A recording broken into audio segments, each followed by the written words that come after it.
पढ़ना है graphical representation of motion. ठीक है, जिसमें ग्राफ के द्वारा हमें एक्सीलरेशन निकालना है, किस तरह से निकलता है और डिस्टेंस निकालना है ना। पीछे में हम लोग पढ़े थे सिर्फ कैलकुलस मेथड।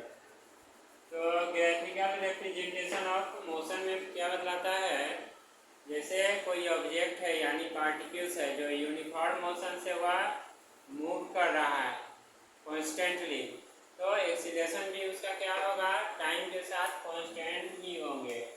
तो लिखेंगे इस तरह से, पहले ग्राफ समझ लेना। ठीक है, ये ग्राफ है। अभी यानी वेलोसिटी ऑब्जेक्ट का हो गया, मान लिया यहाँ पर ये रिप्रेजेंट कर रहा है स्ट्रेट के लिए, स्ट्रेट लाइन के लिए यह v1, ठीक है, और यह v2 रिप्रेजेंट कर रहा है। ठीक है, तो मतलब ऑब्जेक्ट है जैसे यहाँ पर, तो स्टार्टिंग के लिए इसका जो वेलोसिटी है ना, ये v1 v2 को शो कर रहा है, तो कहने का मतलब है टाइम भी इसका क्या हो जाएगा, t1 t2। ठीक है, और यह टाइम इंटरवल जब हम इसे लिखेंगे तो यह क्या हो जाएगा, टाइम इंटरवल लिखने के लिए इंटरवल तो t2 माइनस t1 का कंडीशन है ना, और ये क्या हो जाएगा v2, ये v1 शो करेगा और यह v2, यानी इसी को अगर दिखाते हैं v1 v2 को ना, तो इस तरह से आएगा, देखना है ग्राफ पे। ठीक है, ये u v1 के लिए u हो गया और v2 के लिए v हो गया, और इसका जो है यहाँ से ये टाइम इंटरवल होगा, यह क्या होगा, t हो जाएगा, यानी t1 और t2 के लिए टाइम इंटरवल। तो इस कंडीशन में क्या होता है, जब ऑब्जेक्ट कॉन्स्टेंटली मूव करते हैं तो कांस्टेंट एक्सीलरेशन के साथ। ठीक है, तो यानी स्लोप में, इस कंडीशन में है स्लोप ग्राफ में, तो लिखेंगे slope of velocity determines the instantaneous acceleration during the accelerated motion. ठीक है, slope of velocity determines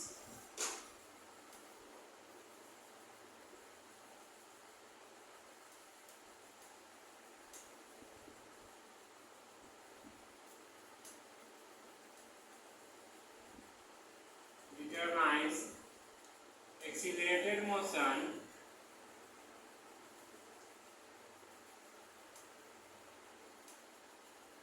slope of velocity time graph छूट गया, यहाँ पर लिख लेंगे वेलोसिटी टाइम ग्राफ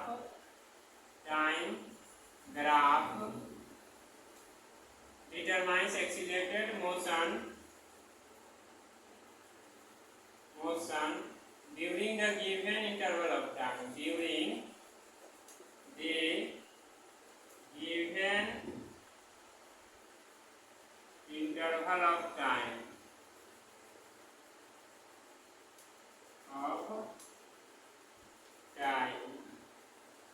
ठीक है, अच्छा अभी हम लोग जो ये ग्राफ जो पढ़ रहे हैं ना, ये हमारे न्यूमेरिकल के लिए खासकर बहुत ही इम्पोर्टेंट है, यानी जो भी न्यूमेरिकल यानी कंपटीशन के लिए है उस पर इसी ग्राफ सबसे बनेगा, इसलिए इसे हमें ध्यान से पढ़ना है और समझना है। ये हो गया। अब इसको क्या करना है, हमें जो है फर्स्ट इक्वेशन मोशन जैसे बतलाए थे b = u + at, ये वाली कंडीशन को सोल्व करना है, और s = ut + ½ at²। ठीक है, ये दो कंडीशन को अभी हमें पहले सोल्व करना है। अब किस तरह से सोल्व करेंगे ये हमें देखना है। तो इसको है ना, अब आगे हम ग्राफ कैसे बढ़ाते हैं देखेंगे, ये तो समझने के लिए हुआ है। अब इसी कंडीशन vu था, v1 की जगह अब इसे जो रिप्रेजेंट करते हैं इस तरह लिखेंगे, x के लिए है, ये y के लिए ओरिजिन है,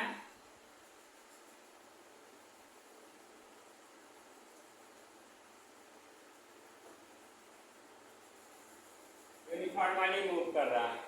ठीक है, तो ये जो हुआ है v1 v2 v T1 time T1 T2, यहाँ पर ले लिया गया TQ, है ना, TQ कंडीशन को शो कर रहा है। तो इसका जो है टाइम इंटरवल का डिफरेंस क्या हो जाएगा, T2 माइनस T1, और यह क्या हो जाएगा, V2 माइनस V1 हो जाएगा, है ना, V2 माइनस V1। और इसमें यह भी हमें ध्यान रखना है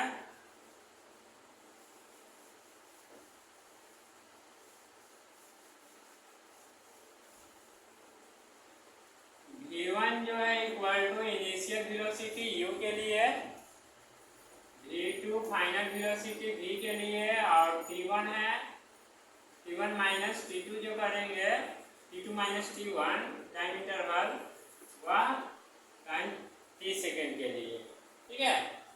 अब हम देखेंगे, सबसे पहले पढ़े एवरेज वेलोसिटी। एवरेज वेलोसिटी क्या है, यानी कंडीशन है यहाँ पर दिया हुआ था इस तरह से V1 और V2 के लिए, है ना।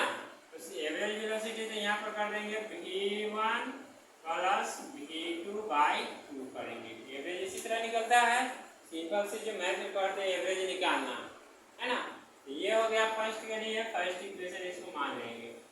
फिर है इसमें हमें ये देखना है V1 V2, तो कहने का मतलब है दूसरी कंडीशन अब हमें क्या देखना है, तो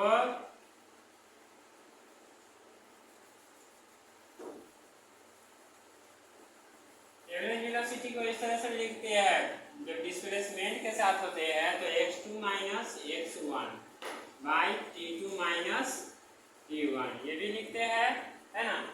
अब क्या करना है हमें, तो इसे हमें किस तरह से सोल्व करेंगे तो आप देख लेना पहले। तो यहाँ पर देखते हैं, जब इसे हमें सोल्व करना होगा तो यहाँ से इसको क्रॉस मल्टीप्लाई करेंगे, और ये तो x2 minus x1 equal to V average, ठीक है, और T2 माइनस T1 करेंगे। तो ये कंडीशन जो x2 माइनस x1 ये क्या करेगा, डिस्प्लेसमेंट को शो करेगा, और V average T2 minus T1, T2 minus T1 तो T हो गया था। V एवरेज के लिए अब हमें क्या करना है, तो हमें अब आगे देखना। तो कहने का मतलब है ये, तो ये लिख दिए। अब हमें ये जो करना है, और एक्सीलरेशन, एक्सीलरेशन इक्वल टू पढ़े हैं तो क्या होता है V2 minus V1 by T2 minus T1, ये होता है एक्सीलरेशन का। तो एक्सीलरेशन के लिए हो गया क्या, V2 minus V1 by T2 minus T1 हो गया। तो अब हमें क्या करना है, तो एक्सीलरेशन, तो ये तो इंस्टेंटेनियस एक्सीलरेशन का हुआ है, और यहाँ पर अब हमें इंस्टेंटेनियस एक्सीलरेशन इक्वल टू क्या होता है, तो average velocity by time intervals, है ना। तो एवरेज वेलोसिटी और टाइम इंटरवल्स भी हमें देखना है ये किस कंडीशन में है। तो अब यहाँ पर हम करेंगे ये V2 minus V1 equal to A into T2 minus T1, ठीक है। तो T2 माइनस T1, अच्छा V2 के जगह क्या लिखेंगे, V लिख सकते हैं, V1 की जगह U लिखेंगे, और ये तो रहेगा ये T2 माइनस T1 क्या हो जाएगा, T हो जाएगा। तो यहाँ पर लिख सकते हैं V equal to U plus AT। First एक हो गया फॉर्मूला जो हमें प्रूव करना था, ये ग्राफिकल हो गया, है ना। अब ये तो यानी V equal to U plus AT से हमें क्या करना है, ये सोल्व कर दी एक्सीलरेशन के लिए। अब है इसी में हमें देखना है कि अब नेक्स्ट में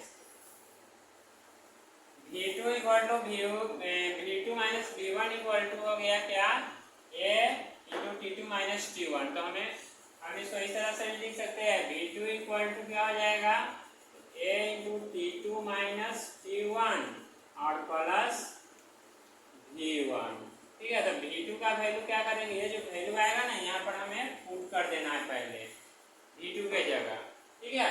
तो यहाँ पर क्या करेंगे, अब हम उस वैल्यू को पुट करेंगे, रखेंगे, और फिर आगे इसको सॉल्व करेंगे।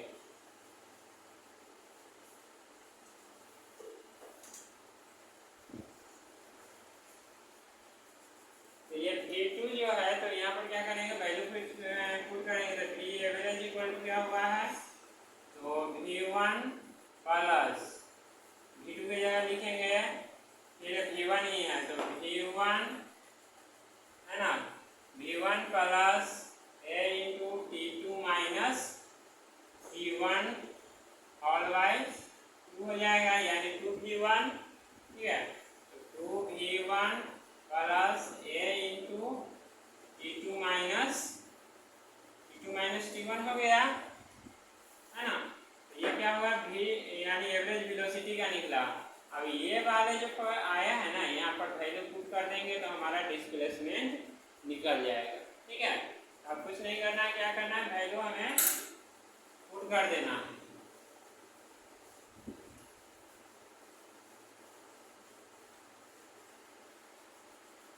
तो एवरेज वेलोसिटी की जगह ये लिख देंगे, क्योंकि ये दिया हुआ है, तो यहाँ पर लिख देंगे 2v1 plus a into t2 minus t1 और फिर क्या है t2 माइनस t1 और बाई में क्या था इसका 2 होगा, है ना, 2 छूट गया 2 और बाई यहाँ भी क्या करेंगे 2 कर देंगे। आप देखते हैं यहाँ पर इंटू है तो इसको और इसको एक साथ मल्टीप्लाई कर सकते हैं, है ना। अब लिख देंगे 2v1 t2 माइनस t1, क्योंकि इससे तो ये सब का मल्टीप्लाई होगा ना एक दूसरे के साथ, और बाई 2 और फिर है plus 1/2 a into t2 minus t1 बात हो जाएगा। अब यहाँ पर कुछ नहीं करना, अब क्या करना है, सिंपल से हमें वैल्यू जो सपोजिट में माने थे वह लिख देंगे और इक्वल टू क्या हो जाएगा, इसके इक्वल टू x के इक्वल टू, डिस्प्लेसमेंट 2 से 2 कैंसिल हो गया, v1 की जगह u लिखेंगे, t2 माइनस t1 का वैल्यू क्या था, t था ग्राफ में, यहाँ t कर देंगे प्लस हाफ, फिर इसका भी वैल्यू क्या हो जाएगा t, जो सपोजिट हम पहले ही माने हैं, और a t square. x equal to हमारा ग्राफिकल रिप्रेजेंटेशन जो डिराइवेशन करना था, यानी ग्राफ क्वेश्चन में दिया रहेगा तो ग्राफ से जो हमें ये फॉर्मूला डिराइव करना रहेगा, तो इस तरह से मतलब ग्राफ बनाकर और ये फॉर्मूला को हम डिराइव कर सकते हैं, यानी एक्सप्रेशन कर सकते हैं, ठीक है। तो ये हो गया डिस्प्लेसमेंट के लिए, और इस बेस पर भी ग्राफिकल मेथड से बहुत से ऐसे ऑप्शनल क्वेश्चन आएंगे ऑब्जेक्टिव, ठीक है, जो 1 मार्क्स का होता है, ये एग्जाम में पूछे जाते हैं बोर्ड से लेकर और खासकर कंपटीशन के लिए उसमें तो रहेगा ही।